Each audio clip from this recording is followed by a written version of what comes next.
Good afternoon as we cover another book of the New Testament dealing with the authorship and authenticity of that book. We finished the series on the Gospels. We took 2 weeks for each of the 4 Gospels. If you missed those, please go back on YouTube. You can find them there. If you were listening on Facts, the podcast, you can go back and find them on there as well. Our goal is to go through the entire New Testament and the entire Old Testament, dealing with authorship and authenticity, looking at the external evidence and the internal evidence. That has been our goal, and that will be continued as we go through. It'll take some time to do that, but we are gladly going to cover this material from start to finish. We want to cover Genesis to Revelation. We're not going to go in particular order, and at times I'm going to bring some guests in to discuss certain books or sections. We won't always do each individual book just by itself. Sometimes we might do the whole Torah. Like, for example, we'll do the whole Torah together. And we might even do some of the pastoral epistles like 1st, 2nd Timothy, and Titus together. We'll deal with those in sections, not just individual books. But today we're going to cover the book of Acts because Acts has been requested over and over again. And I think it's a good one to discuss.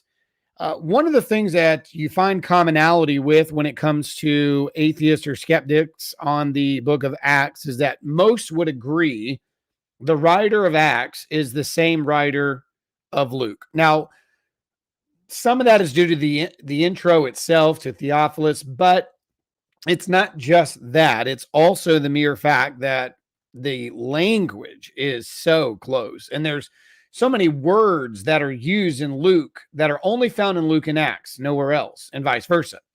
So whether you're looking at it from Acts first or you're looking at Luke first, you see technique, style, and knowledge that seems to be unique to itself. Whether you want to call it Lucan material or Lucan dialogue, it seems to be that they are the same writer. But what I want to do is I want to talk about Luke as an eyewitness. Now, he was not an eyewitness of the life and ministry of Jesus, but he was an eyewitness of many of the apostles and actually stayed in some of their homes, spent time with them, spent discussions with them and meetings with them and crossed paths with them in his travels. And we want to do what we've done in the Gospels, but we're going to try to break it into one actual video, an actual audio clip, and that is cover the internal and external evidence for the book of Acts all in one. And so what we'll do is we'll start with the historical testimony, as we always do, look at some of the insides and say, hey, is that consistent internally with what's being claimed in church history? Same thing we did with the Gospels, we're going to do here. So let me read a quote to you. We'll start with Eusebius, who said quite a bit about both the Gospel of Luke and the writing of Acts. And then we'll actually try to corroborate that with another witness from Jerome and tie it into the internal evidence. It says, but Luke, who was of Antiochian parentage. Now, what we've read this quote before. We actually talked about it in the past, but I'm just going to repeat it for the whole context, not just of Luke's gospel, but also Acts. It says, and a physician by profession, which we've talked about that as well. We demonstrated physician-like terms with the knowledge of Hippocrates and others. He shows that in his writings. It says he was especially intimate with Paul and well acquainted with the rest of the apostles. So obviously, Paul would have been his main guy who authorized him to finish and complete the task of the Gospel of Luke, as we described in the past. If you missed that, please go back. Look for it on Facts or on the YouTube channel for Exploring Christianity. And Explore Christianity has the video, and Facts has the audio version if you follow the podcast. It says, and he was well acquainted with the rest of the apostles. So he knew others, and we're going to see examples of that today as well. He says he has left us in 2 inspired books. Now, Eusebius, by the point of the 4th century, had already believed and accepted these writings as inspired texts. It says proofs of that spiritual healing art which he learned from them. Now, I notice how Eusebius focuses on the healing side of things, spiritual healing. He mentions the fact that he's a physician by profession, but actually brings to light a greater healing in his writings. Eusebius saw the beauty of not just seeing a physician who writes, but a physician who focuses on a greater healing than the physical side of things, but a spiritual healing that is expressed in the book in addition to the physical healing. It says one of these books is the gospel, which he testifies that he wrote as he, from those who were from the beginning eyewitnesses and ministers of the word delivered unto him, all of whom, as he says, he followed accurately from the beginning.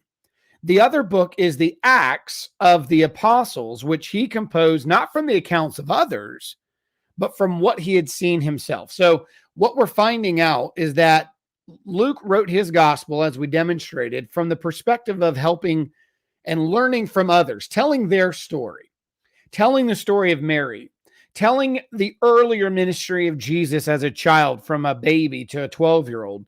And he really tells the story of many of women, a lot of women who did not get a voice at that time. Luke made sure, as a historian, he would not just tell the story of men, but those who were influenced by Christ, who were women as well.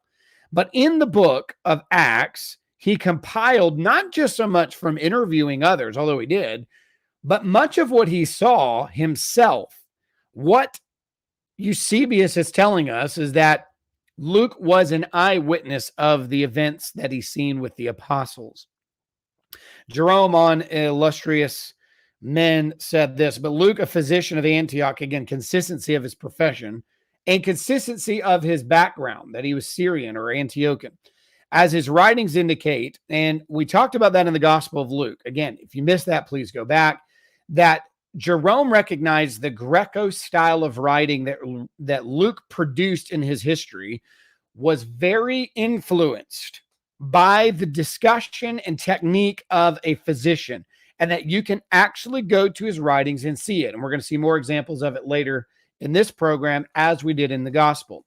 He says he was not unskilled in the Greek language. In fact, I would say he was probably the most skilled when it came to vocab and syntax of any of the other gospel writers.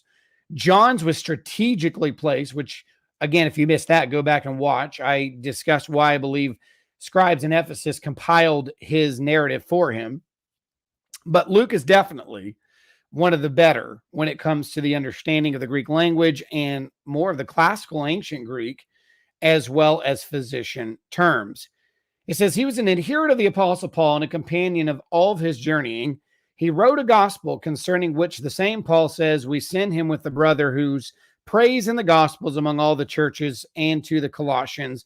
Luke, the beloved physician, salutes you, and Timothy. So he's saying it's the same Luke that Paul referenced to the Colossian church, which is in Colossians chapter 4, by the way. And he's the beloved physician, well-loved by people. And his salutation was added into that. It says, Luke only is with me. That's what he said to Timothy in 2 Timothy. He also writes another excellent volume to which he prefixed the title, The Acts of the Apostles. So here's what Jerome is saying. So he wrote a gospel that Paul approved of and saluted in his other epistles for, but in that he wrote another volume that is Luke, prefixed the Acts of the Apostles. Now, I've heard people all the time say, well, it's really the Acts of the Spirit. Well, naturally so, or spiritually so, from the outflow it is. But what we're learning from Jerome is that actually Luke gave it its title, the Acts of the Apostles. Now, that has been found in the manuscripts that we have, some of the early attestation of that, but we don't have anything super, super early, like first century, second century early, that would give us a greater security in that. But what Jerome, who was in the time of the 4th century and the 5th, he actually understood and had access to earlier data that we no longer have. And he states that when this Acts of the Apostles was published, Luke gave it that name. Luke gave it the name, the Acts of the Apostles. Now, Jerome would have good history on this because the location of its publication is where Jerome is. And you're going to see this in the quote. It says, in history which extends to the 2nd year of Paul. Now, this is important as well. So this goes into the 2nd year of Paul's sojourning into Rome. He doesn't cover the 2nd imprisonment It's the first imprisonment where he's on house arrest. This is the 4th year of Nero. So he gives a specific timeline of it, which we learn that the book was composed in that same city. So Jerome's telling us that Acts was prefixed by Luke as the Acts of the Apostles. That's what Luke called it. And he composed it while he was in Rome.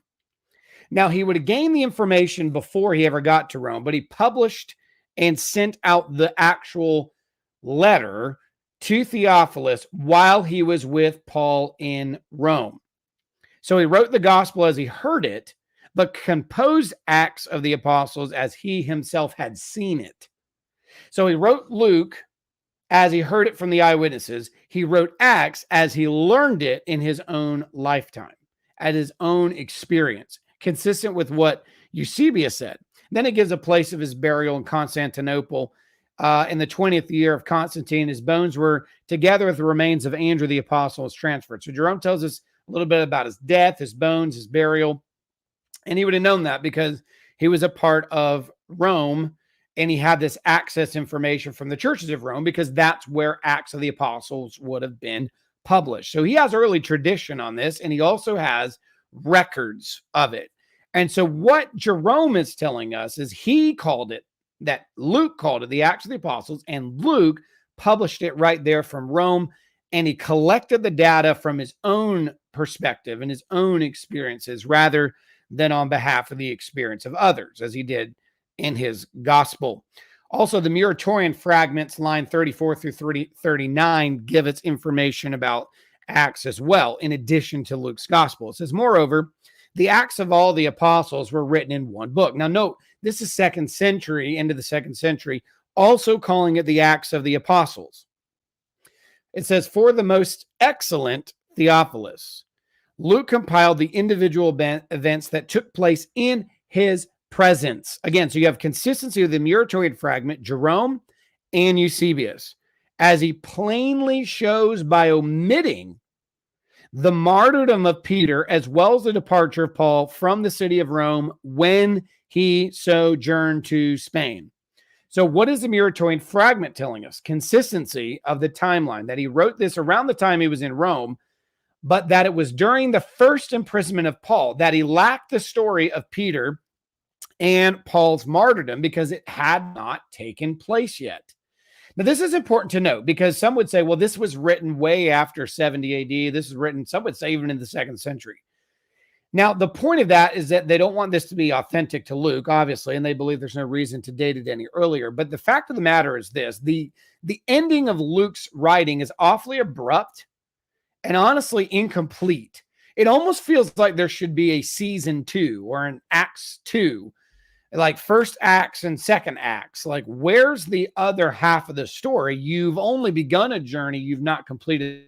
Because if you finish Acts as it sits, it almost has a little bit of a hope aspect to it, that Paul's in prison and he was able to meet with people. They were to meet with him. He was able to preach the gospel and move in and out of house arrest. I mean, it wasn't a worst case scenario painted picture.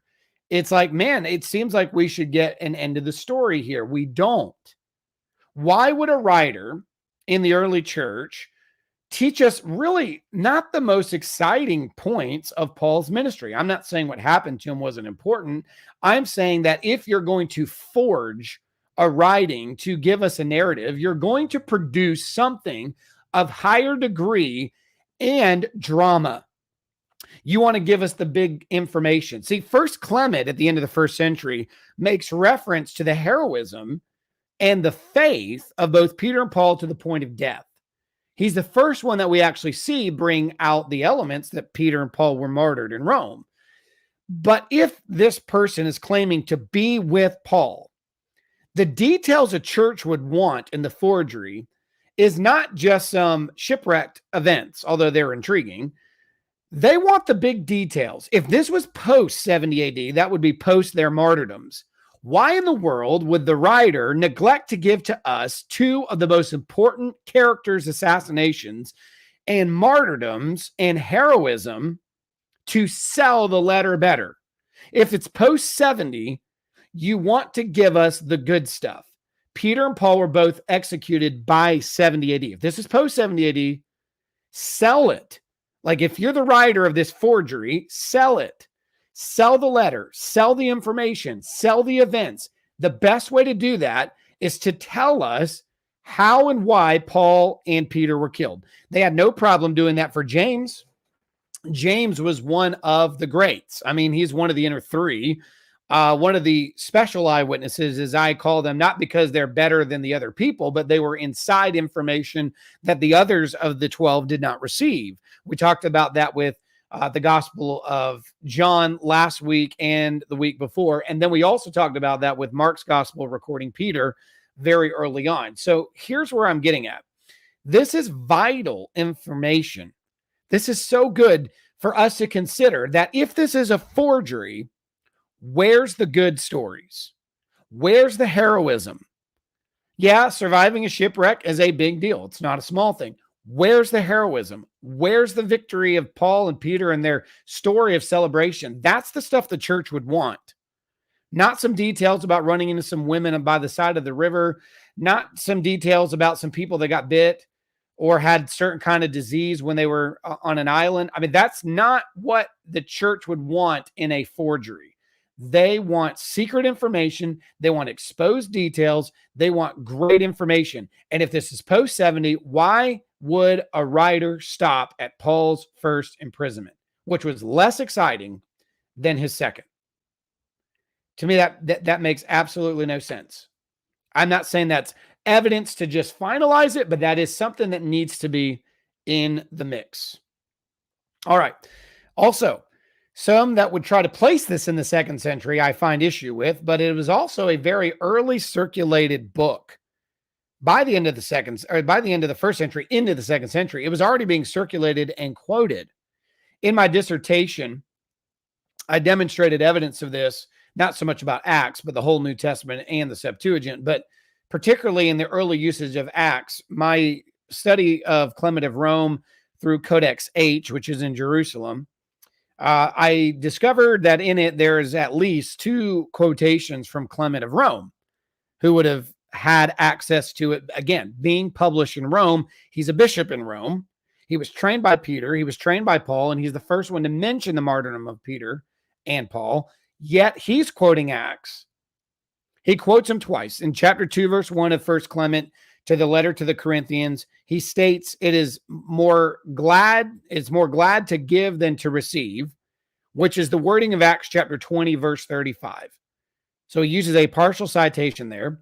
And in chapter 18, verse 1 of 1 Clement, he verbatim quotes Acts 13:22, where he says, I found a man of mine own, after my own heart, David, the son of Jesse. Now, he's not quoting Samuel because at that point, the phrasing that way is nothing like it.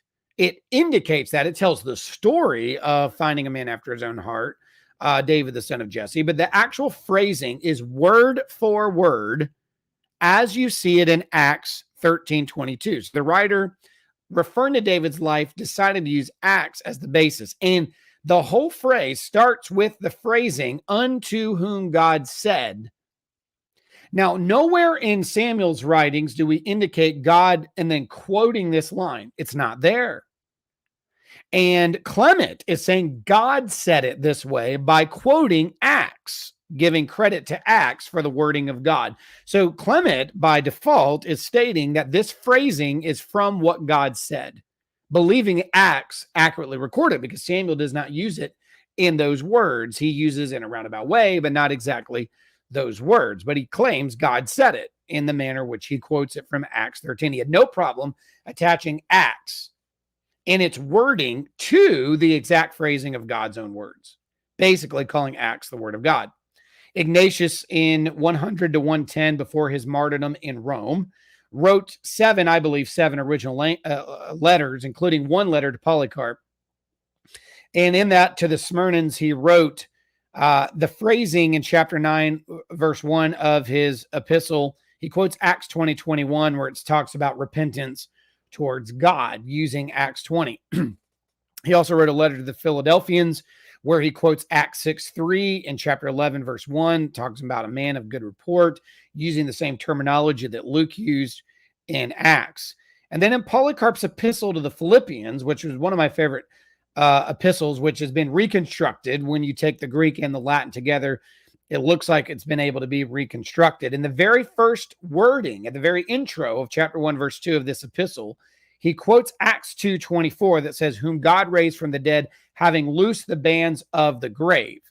Now, he uses the word hadu, whereas Acts uses thanatou. So there is a textual variant apart from that. The wording is the same from Acts 2:24, but he uses hadu in Greek, going to Hades, and the Greek translation of the grave, if you would, in the Septuagint, you find all the time for Sheol in Hebrew. And here he uses that word instead of thanatou, which is usually death. And he doesn't use the word death, he uses the word grave, which we do have a manuscript to support that reading in DO5, which is Codex Bezae. Codex Bezae actually has that word hadu there, just like you see in Polycarp's epistle. So maybe some of the manuscripts Polycarp utilized had the grave versus death itself. Regardless of the textual variant, he's quoting Acts 2:24, and he's early on in 125, 135 AD, trained by John the Apostle himself. He was utilizing the book of Acts as scripture very early on. Things to consider. So that externally, we see the testimony of the Muratorian fragment. We see Jerome, we see Eusebius saying the same thing about its publication, its location, and its authorship. We see evidence of that internally. The writer himself gives us far more indicator about who he is in Acts than he does in Luke. Now, again, most agree that the writer of one is the other. If we have more evidence that Luke wrote Acts, then by default, you'd have to accept Luke's gospel as him as well. So that's what I'm going to focus on today. I feel like I gave a good case for it being Luke already in 2 episodes that, again, go back and watch if you haven't. But I'll continue this trend today through the lens of just looking at Acts. There is internal evidence for it. But we see it is an early circulated letter being attributed to the words of God itself and being used as scripture and authority by early church fathers. So it's already circulated, already published, and already seen as scripture early on in the first, or late on or on in the first century, early on in the second century. But the writer internally gives us so many indicators that he was there. Kind of what we talked about with John. He was that eyewitness that was on the spot. And when he's on the spot, he gives us so much detail to what had happened. And you note this when he's recording things, he states more detail, more specifics when he's there, the guy that says us, we, our, whether you believe it's Luke or not. Let's just say it's the guy that says us, we, and our. When he's there, he gives far more information. And you see evidence of this like in Acts chapter 19, for example, all the way down from verse 23 down to verse 29. He talks about the man Demetrius, a silversmith who made shrines to Diana. And when you're reading it, the intensity is building all the way to verse 28 and 29, where he talks about when they heard these things, they were angry and they cried out, "Great is Diana of the Ephesians." So the whole city was filled with confusion, rushed to the theater with one accord, having seized Gaius and Aristarchus and Macedonians and Paul's travel companions. When he's there describing it in chapter 19, the us and our perspective, he's writing details. He's writing the emotion that was going on while they were there. When you're reading it in the original languages, especially, you feel the environment is escalating. And then when it escalates, it's as if somebody was there telling you how it happened. Again, let me just repeat this as I've said all along in these shows, and I will continue to repeat. At no point should I or you or anybody else say, well, that just solves it. You know, there seems to be indicators. What we're looking for is not a single indicator or a single quote or a single claim or a single fragment or a single church father or a single quotation. We are trying to corroborate multiple purposes and reasons to make one final conclusion. That's what we're trying to do. So when I read one of these things, I'm not saying, well, that settles it. No more argument. It's definitely Luke.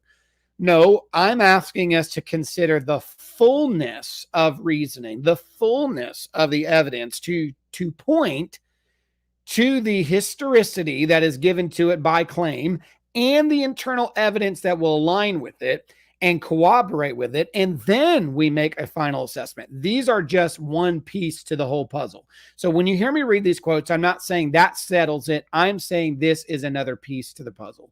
This is another reason. This is another evidence to give us who is the writer, and that those that claim it's Luke have reason to say it, and good reason to say it. The writer seems to be, as we talked about in John, on the spot. And when he's on the spot, we have multiple details. And if you go back to Acts chapter 19, just circle the details of the items, the details of the location, the details of the individuals that were there, the details that involve who was arrested, the details that involve the mob and what they said and how they said it is an indicator of somebody who seems to have been on the scene watching this unfold, which is exactly what the Muratorian fragment told us, Jerome told us, Eusebius told us. Another one is in Acts chapter 28, which we're going to come back to Acts 28 again. And again, this is a short program under an hour. I'm not going to sit here and go through every single one of them. I'm going to hit the biggies.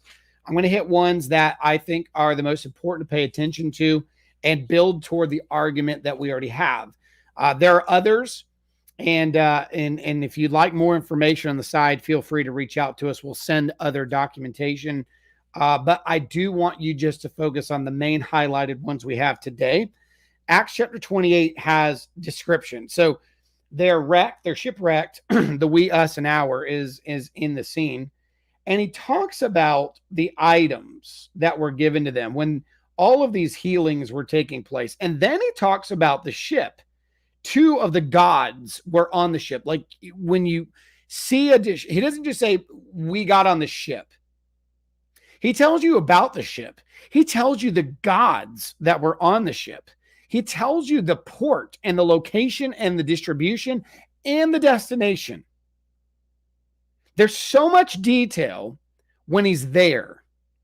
Now, again, he is relying on other people, which we're going to talk about in a minute, to help him bring out some of the information he shares earlier. But from chapter 16 forward, it's another story. It's deep. It's detailed. Now, for example, chapter number 27, let me give you another one. In chapter 27, verse 36, it says, all of them were encouraged, and they themselves also took food. We were 276 people on the ship in all. 276 people. Okay. Most of the time in writing, and the gospel writers do this, they do round up or down, close to, or they say about this many, which the writer does. Now, let me show you a difference. Okay. Let me show you a difference in Acts chapter 1, where the writer was not there.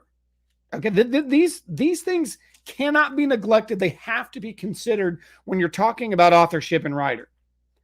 In chapter 1, he's not in the upper room. He's not there when Peter gives the speech about Judas. Now, he tells a number of people that were there, and he says it was about 120 of them that were there in this room. He lists names, which he would have received. He talks about Peter, James, John, Andrew, Philip, Thomas, Bartholomew, Matthew, James, son of Alphaeus, Simon the Zealot, Judas, son of James. All these were continually devoting themselves. Then he says in verse 15, and at this time there stood up among the brothers and sisters a group of about 120 who were together. He didn't have the exact number. He had a roundabout number, and 120 is a round number. But even then he wasn't sure. So he said it was about 120. Fast forward, he's not there at that scene. Fast forward to chapter 27, he is here at this scene. And in this scene, he's saying we were, meaning he included himself in the count. So he must have counted the people on the ship, or he saw a log of people and saw that the captain's log or the journal log of those on board were 276. This is important. How come he didn't say about 275 or about 280? Because if he wasn't there and he didn't have the exact number, that's the time of terminology he would use. About, he would have said about 280. But he didn't do that. He gave a specific number and included himself in the number. This is your difference when he's on the scene versus when he's not. cannot be ignored in the discussion. 276 people in all. And then he gives details again about, he talks about in verse 44, and the rest were followed, some on planks and others of various things from the ship. And it happened as they all brought safely to land. He talks about how they got to the shore and what they were planning on to do, killing the prisoners in verse 42. There's so much about what happened in that shipwreck. He's telling the story as if he was in it. And then he talks about how they were brought to the island of Malta. And he talks about the kindness, the attitude and demonstration that showed to him. For they kindled a fire and took us all there because of the rain had started and it was cold. Do you see the details? Their attitude and disposition toward him. They took him to a fire because the weather, he's remembering what happened. Man, it was a cold, rainy night. And then talks about Paul went out and gathered some firewood and he was bit by a snake. He gives details about that. There's so much that leads up to this point. And we're going to talk about the terminology here in a little bit. Then in verse 11, in 3 months, we set sail on the Alexandrian ship, which had wintered at the island. So he talks about the ship, very specifics. It had wintered at the island and which had the twin brothers as its figurehead, being, these are gods. There's so much detail when he's there. Can't be ignored because it is different, including the numbers, from events he got from the apostles themselves. So you see the big we passages. This is where the writer does include himself, not by name, again, following good, proper. He's not writing a autobiography, nor did he in the Gospel of Luke. He's writing a biography of Jesus and Luke and of the apostles, which is why I believe it's important that Jerome tells us he prefixed it the Acts of the Apostles, making it about them. Specifically Paul. It's about them. And that makes it a biography of a group. Again, Luke not making about himself. But there, he is able to say we, us, and our, just as John did, because he was there. He was there. And as you eliminate the process of who it could have been, there's no other person you can conclude it was than Luke. And I'm going to give more reasons why that is. So you have the big we passages. In the book of Acts, you have 3 we sections. Chapter 16, verse 10 through 40, which is where he first appears after the Macedonian call. Chapter 20, verse 5 through chapter 21 through 18, another big section of we's, us, and our. And a big section in chapter 27, which we were just in, verses 1 all the way to the very, very end, 28, verse 14. These are passages where Luke includes himself in the narrative, not by name, but by pronoun, because he was with Paul. This occurs all the way into the second missionary journey, which was around 50 AD, where Paul, Silas, and Timothy arrived at Troas. While there, Paul had a vision of a man from Macedonia who came and said, come help us. In 16 verse 9, all of a sudden you start seeing this gentleman arrive with them. And if you line it up with Paul's epistles, it's clearly talking about Luke. There's nobody else it could be. I mean, Timothy would have been a high profile person, but it's not.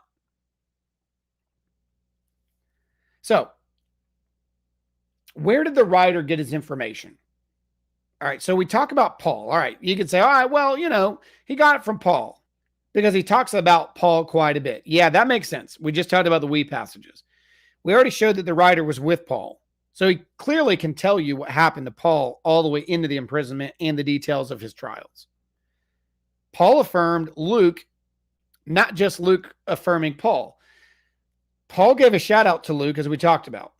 And some of you would say, well, you know what, Stephen, that's fine and all, but when he talks about Luke, they're in disputed letters. Well, 2 are in disputed letters. 1 is not. Colossians is disputed, which is ironic to me. It was never disputed at any point in church history until modern scholarship, but nobody ever disputed Colossians before.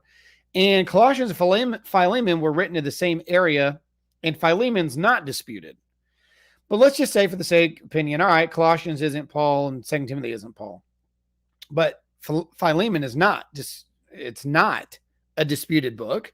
And he sends the greeting of Luke there. So Paul obviously had a companion named Luke and affirmed him and utilized him and traveled with him. But just the same, I think Colossians is clearly Paul. I don't have an issue, and we'll talk about it as we get through the epistles. But Colossians 4:14, he calls him the beloved physician. And in 2 Timothy 4, during the second imprisonment of Paul, he says Luke was the only one that stayed with him in Rome. So 2 Timothy even demonstrates that Luke was with Paul in Rome on the second journey, along with the first one, as we see here in Acts. So Luke would have been with Paul in both trips to Rome. So no issue getting a lot of his information from Paul. Paul's conversion, he'd have got it from Paul. Paul's situation and transformation, his baptism, all of the details of him escaping, he would have gotten that from Paul because he was with Paul. Well, what about Philip? Let's talk about Philip for a minute. I think this one is extraordinary and it's easily missed, and I don't want it to be missed. Philip, the writer, gives vivid details in chapter 8. The writer gives vivid details of Philip in chapter 8 of his encounters with Samaria and individually with the Ethiopian eunuch. Where would Luke, let's just say it's Luke, where would Luke get that information? Because things that happened with Philip were out in the desert. Nobody else was there. How do you know he ran into the Ethiopian eunuch? How do you know he was reading a section of Isaiah that we know is Isaiah 53? How do you know he baptized him?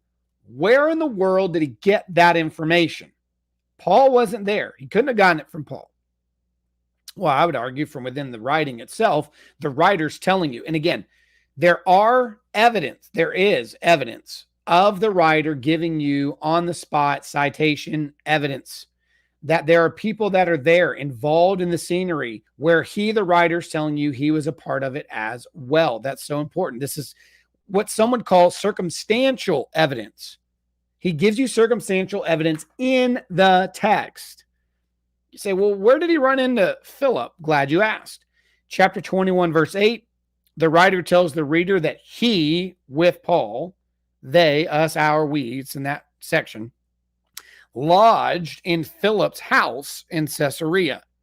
It would have been here that he also received information of Stephen and his martyrdom. You say, why do you say that? Because the writer made sure to tell you that Philip that he stayed with and his 4 daughters, that Philip was one of the 7, taking you to earlier in his writing, the 7 that were selected as the deacons in the church in Jerusalem.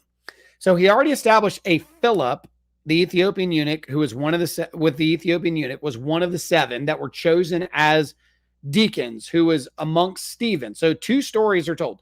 And isn't that ironic? People think, well, okay, well, he told the story of Stephen. Yeah, but there were 5 other deacons. Why didn't he tell their story? Why Stephen? Well, because he was the first martyr. Again, pause. If the heroics are to tell the story of martyrs as he does James, the brother of John, killed by Herod, Stephen, the first martyr, who was witnessed by Paul, if this was written after 70 AD, why in the world would you not put Paul and Peter's martyrdom in there too and paint it up real good? All right, I'm done on that rant. I've already mentioned it twice. But Stephen's martyrdom, Luke wasn't there for that either. Where would he have learned that information? From a guy who was with Stephen, Philip. And the fact that he didn't tell all the other stories means that Philip only shared his and Stephen's story, or felt they were necessary to be to be recorded and documented. So obviously, he could have received that information from Philip while he stayed with him at his own house. So how did Luke know that Philip baptized a guy in the desert? How did he know he ran into him and he was reading Isaiah 53? Because he told him. He spent time with him. He spent time in his home, ate dinner with him, used his guest room as a place of lodging. He spent time with Philip and would have received that information while traveling with Paul. So the writer is indicating to you that he did know Philip, which explains the ability to tell you what happened in chapter 8 and chapter 7. Because he was with somebody who knew Stephen, he was with somebody who was elected a deacon with Stephen, and he was there in Samaria and in the desert with the Ethiopian eunuch. How about James the Just? He gives recorded scenarios in chapter 12 about James, as well as his speaking part at the Council of Jerusalem in Acts 15. Well, he would have been able to corroborate not just what Paul, because Paul was there too. He does record Paul, but he was able to actually corroborate this one because he not only spent time with Paul, but he also spent time with James. He spent time with him in Acts chapter 21, verse 18. The we, us, and our guy, he was there with James the Just and the other leaders of the Church of Jerusalem at the time. And there he would have learned information. He would have learned information about Mary, because he mentions Mary being involved at the time before Pentecost. And keep in mind this too, so Mary went back with John, and John went to Ephesus. Mary ended up staying with John the Apostle, and he would have spent time there and would have learned from John too. Luke was in Ephesus. He traveled with Paul, part of these things. Very could have much had information from John, but I don't think so. And I'll tell you why I don't think he got much of his information about John. When he mentions John, he doesn't record him. He records Peter. And he records Peter and John speaking together, but only giving credit to Peter. This is a good technique that Luke uses all the time. He has no problem sometimes telling you the other individual, especially if it's an apostle for the purpose of credibility. But he does this often when he's writing. He wants you to know who he's getting his information from. And the way to do that is he'll only record the words of the one. Now, he leaves out a second disciple on the road of Emmaus in his gospel, but he does tell you the name of one, which would have been indicated to you that he got the information from this individual, not the other. And he silences the other one, not because he didn't know who it was, but because he's letting you know that Cleopas is the one that he got the information from, and the other he did not. So he didn't give him the name because he was giving credibility to Cleopas. He's giving you the name of Peter and John in Acts, for example, and it says, and they said, and then it records Peter, because he would have only been able to give credibility to Peter, given the fact that he heard it from Peter, not John. It's good writing. It's good history. It's good research. So I don't think he necessarily got it from John. But he would have from James. He did have time with James, so he could have learned a lot from James, including some of the early stuff in Acts that he learned about Jesus as a child, or Mary. He could have either learned it from Mary herself or from James the Just. But again, what about Peter? Now, Peter and Paul were together in Rome, and even Irenaeus testifies to this, that when the book of Matthew was being published, Peter and Paul were preaching in Rome when that was happening. Now, both trips, this we, us, and our, Luke was there. Luke was there with Paul in his first journey, and we saw also he was there for him in his second journey. He would have been there. He would have met Peter in Rome. Now, not just probably Rome. He probably ran into Peter quite a few times. He would have ran into him perhaps in Syria, because he went to Syria, and Peter went back and forth to Antioch. So he may have met him in Antioch a few times, and possibly in Jerusalem, because he went to Jerusalem as well, and Peter went to Jerusalem quite a bit. But Peter stayed in Rome for a bit as well, and he was there with Paul, and they preached together in Rome. So Luke would have been there to hear Peter, and that means he would have been able to meet John Mark. And he talks about the story of John Mark and the division between Barnabas and Paul. Yes, he could have learned that from Paul, but he probably got that from John Mark as well, because he would have met John Mark there, and he used John Mark's gospel as a template for writing his own. So it makes sense as well. So he would have known Peter. He would have had time with Peter. He would have spent time with Peter, possibly in 3 locations, but definitely in Rome. So he would have gotten a lot of the information about Pentecost, the story in the upper room, all these things he would have received from Peter outside of just using the gospel account Mark wrote for him. All right, let's finish out with some terms, medical knowledge that the writer demonstrates once more, similar to what we saw in the book of Luke. We see evidence of these things. Let's just take I want to keep this under an hour. So let me give you just a few. Let's look at some of the ones I have at the bottom here. In Acts chapter 9, verse 40, Anakatha Theso, you have in Acts 9:40 you have the term one sitting up in the bed. So in Acts chapter 9, and I'll probably turn to some of these and read them in English for you and kind of show you what I'm talking about. He used this term which is pretty unique to him for the most part in the term that he used, because it's a physician term that Hippocrates and Galen used for the same kind of somebody who sits up from a sick bed type of ordeal. So in Acts chapter 9, verse 40, you see this term. But Peter sent them all out, knelt down, prayed, and turned to the body and said, Tabitha, arise. She opened her eyes, and when she saw Peter, she sat up. This term, anakathizo, is one that used a lot by Hippocrates and Galen for somebody who was in a sick bed and was able to get up in a healing manner from the sick bed. They were able to go from a place of almost despair and death and actually brought up because they were feeling better. So this kind of terminology was used quite a bit in medical writing. Another one is the verbal expression that we talked about in Luke chapter 1 in his early opening, epikureison, that he used. He doesn't just use it in Luke, although he's the only writer that ever uses that term. We talked about how Hippocrates used it, but he uses it in Acts 9:29, just a few verses before this, and then he uses it again in Acts chapter 19, verse 13, which means to put your hand on something, or it's translated in Luke 1 to undertake. Again, we showed how Hippocrates used that, and actually Luke was kind of following his pattern.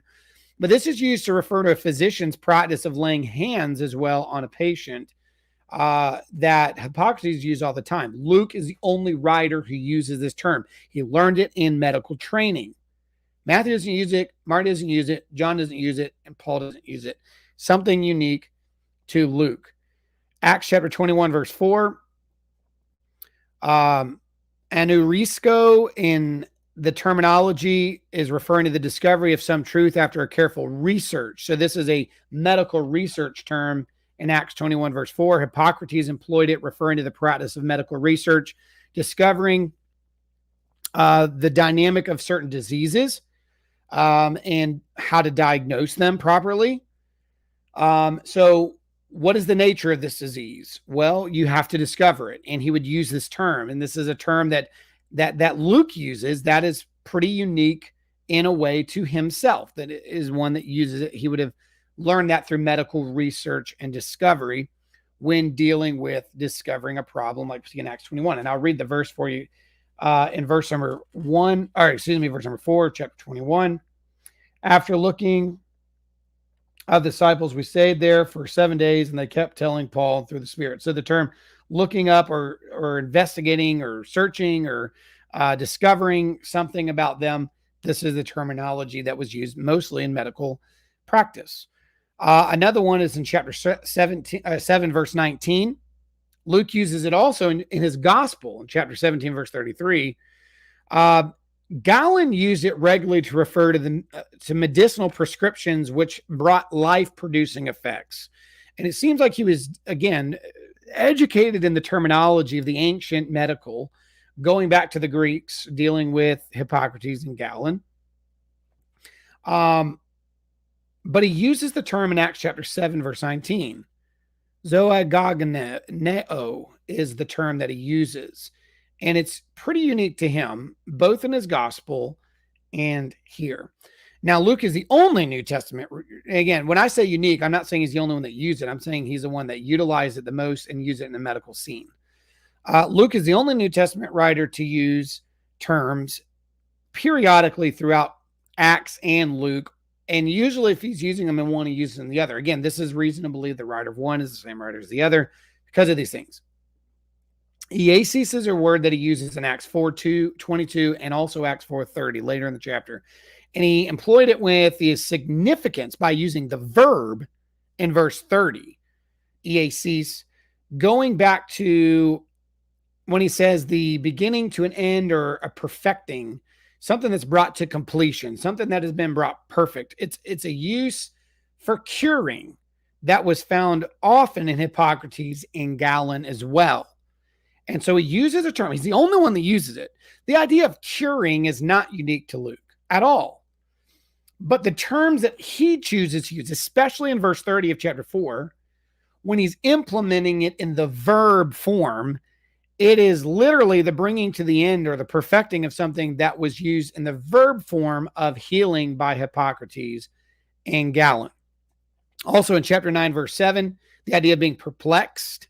Luke used the noun exclusively, if you go back to chapter 24, verse 4 of Luke, but he also uses it in Acts 2:12, Acts 5:24, Acts 10:17 to refer to the condition of the physical or mental perplexity of a patient who is being perplexed by the disease or by the struggle of the physical body. And the ancient physicians use this term with it. So you have terms like that here, like in Luke 24, you have it in Acts 2, Acts 5, Luke 9:7 is another place it's used. Very, very useful for Luke when dealing with medical practice.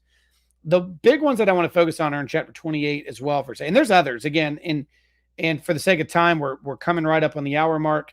Acts chapter 28, I want to make sure I hit these in closing. Verse number 8, 9, and 10, he has medical terms that he uses just there. In terms of diagnosis, he uses a term that would be a gastric fever. It's a term that's really very medical in its exactness and can be vouched for in medical literature. It is concluded the great probability here, and in verse 9, the author himself maybe even practiced medicine in Malta, giving these diagnoses to multiple people. So the writer almost makes diagnosis and almost indicates that he was helping treat people. Now, Paul did some healing, but it's almost as if he was on hands with Paul diagnosing and Paul was healing the diagnosis. And he would use terms in medical literature to do that and uses a specific term, an exact medical term of what we would say is gastric fever in the Greek. Now, in the next verse, Luke speaks of the islanders approaching them and of their that they were being treated and they were healed. Luke uses terms to give us therapy and treatment and disease. It's interesting. He used the word therapeuo, which is where we get the word therapy. And he uses it in a way of their healing was through a form of therapy. It was a therapy type of healing. And he was almost not only diagnosing them with the issues that they were going on, like gastric fever, but the diagnosis after the healing. So not a diagnosis just of what was the problem, saying, well, they all got healed. But it was, here's the diagnosis before the symptoms were healed, after the symptoms were healed. He gave a physician's touch of before and after the problem, before and after the diagnosis. And he does the same thing. And then he talks about how he goes on to relate that the people, timaeus, that is, they paid them for medical treatment, or they compensated them for medical treatment. So here we have the missionary doctor like Luke, a physician, who's practicing medicine, and Paul is actively praying and healing and teaching them the word. And this partnership of diagnosis and healing actually became so successful that the writer wants you to know that they supplied the ship for them and provided the funds to get to Rome. So God gave them an opportunity to bring a medical doctor and a guy who is in touch with the spirit who could heal these things. One was able to diagnose, one was able by the Spirit of God to heal. And in doing that medical treatment and giving the final diagnosis where somebody like a doctor could say, you're definitely healed of this fever, this gastric fever, you're healed of this problem, your ailment is gone. He could diagnose and actually give a concluding and saying healed on them. That tag team work from having a physical doctor and a spiritual man of God who was able to spiritually heal in addition to physically heal these people, were able to, by that, the people wanted to fund their trip and got them to Rome by giving them merchandise and provisions to get to where they needed to go. God used it as actually a way to supply their trip. It's quite fascinating in how all these things took place. So when you look at a thing like this, it's incredible to see the beauty of this text and how they brought out the authorship seems to be very consistent with Jerome, Eusebius, and the others had to say, like the Muratorian fragment. The writer is clearly the same. He's clearly familiar with the physician terms. He's clearly familiar with Galen and others like Hippocrates, and use their terminology. And that when he's on the spot, he has far more detail. It's incredible to see the writer and his history, and when he's writing on behalf of somebody else, say Philip or Peter, versus when he's there. And you see that he uses the same technique as he does in Luke's gospel. He interviews the eyewitnesses and takes these things along. This is a beautiful demonstration that we have consistency between external and internal. The external claims can be validated and corroborated through the internal claims. That there's consistency in its usage and its publication, the early church, its formation, its talk, its syntax, all of it's there. To me, the book of Acts is clearly the same writer as Luke, and I believe it is Luke, the physician himself. I do think that we should take into consideration things like I said, the details like of chapter 1, the numbers of 120 versus the exact number of 267 in chapter 27. These things are very, very important. If you have any other questions, again, for a short program, we can't send all the data, but for the time, if you have any other questions, please leave a comment. I'll try to follow up with you on YouTube. You can find us. Also, make sure you like the video and subscribe. If you have not subscribed to Explore Christianity, our website is there for all of our data. We have other things such as our website with our blogs and other videos. Follow and like us on YouTube. Make sure to like this video, share it as well. You can do that in the subscription section. If you want to find out more about us, you can on our website that's on the bottom of your screen. Also, if you'd like to fund and help donate toward the ministry as we continue to bring different information and debates, and we also are on campus ministries in Texas and doing conferences like we're doing up in North Carolina here in a few months, dealing with the different aspects of canon and text, as well as reliability of the manuscripts that we have, dealing also with theology. Did the early church believe in the Trinity? Did they believe Jesus was God? Those kinds of things we're going to be dealing with at these conferences. If you'd like to support us, you can find that on the link as well by giving on the website. Again, if you have any other questions, please leave comments. I'll try to come back, follow up with you. Thanks for the comments during this live chat. Grace and peace to you. May the Lord bless you and keep you. And as we continue to work through the different Old and New Testament books, may the Lord bless you with this work. Grace and peace to you.